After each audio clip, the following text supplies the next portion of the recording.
GHQ Rawalpindi میں چین کے Peoples liberation army کے قیام کے 97ویں سالگرہ کی تقریب ہوئی۔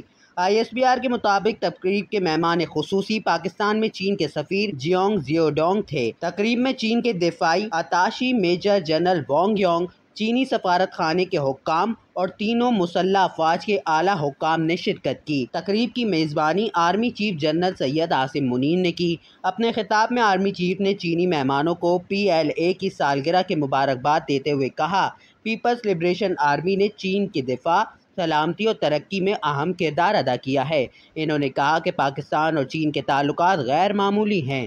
جنرل سید عاصم منیر نے کہا، دونوں ملکوں کے تعلقات باہمی اعتماد اور ایک دوسرے کی حمایت کے غیر متزلزل یقین پر مبنی ہیں۔ آرمی چیف نے کہا کہ پاک فوج اور پیپلز لبریشن آرمی کے تعلقات بے حد مضبوط ہیں۔ دونوں ملکوں کی مسلح افواج کے درمیان فوجی تعاون آہنی بھائی چارے کی واضح مثال ہے۔